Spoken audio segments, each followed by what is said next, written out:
నియోజకవర్గాల్లో ఏ పని చేసినా గానీ ముందుగా అక్కడ ఉన్న ఎమ్మెల్యేకు చెప్పాలి.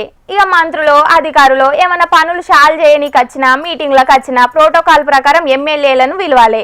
కాకుంటే కొంతమంది ప్రతిపక్ష పార్టీల ఎమ్మెల్యేలను అస్సలకే పట్టించుకుంటలేరని మొన్నట్లా జరిగిన అసెంబ్లీ సమావేశంలో పూపాటి MLA Rakesh Reddy sir speaker సార్తోని మొరబెట్టుకున్నాడు కదా. ఇక ఇప్పుడు ఈ ఎమ్మెల్యే సార్ వంత వచ్చింది. మీరు చెప్పాలి కదా, చెప్పిండ్రా నాకు చెప్పిండ్రా, టూర్ షెడ్యూల్ చెప్పిండ్రా, చెప్పాలి కదా నాకు చెప్పిండ్రా, టూర్ షెడ్యూల్ ఏమని చెప్పిండ్రా నాకు. నేను ఒక ఎమ్మెల్యేని, మీరు నాకు చెప్పిండ్రా, చెప్పాలి కదా నాకు, చెప్పాలి కదా నేను ఒక ఎమ్మెల్యేని. ఎందుకు చెప్పలే, ఎందుకు చెప్పలే?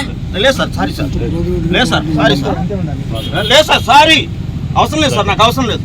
నేను ఒక ఎమ్మెల్యేని, టూర్ షెడ్యూల్ నాకు తెలియదు, ఏం చేస్తున్నా తెలియదు, ఏంటని ఏమనుకుంటున్నారు? లేదు సార్, నేను కొట్టను.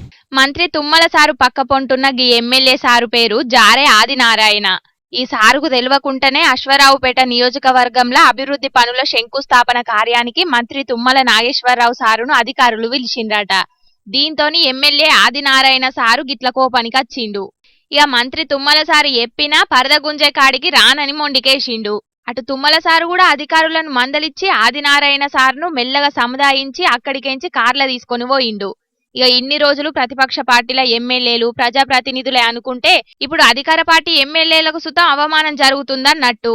అయ్యా సీఎం రేవంత్ రెడ్డి సారు, ఇందిరమ్మ రాజ్యంలా ప్రజల చేత ఎన్నికైన ఎమ్మెల్యేలకు సుతం కనీసం గౌరవం లేకుంటే ఎట్లా చెప్పుండ్రి. జర ఇప్పటికైనా పార్టీలతోని సంబంధం లేకుండా ఎమ్మెల్యేలందరికీ అట్లనే స్థానిక ప్రజాప్రతినిధులందరికీ ప్రోటోకాల్ ప్రకారం గౌరవం దక్కేటట్టు చూడుండ్రి.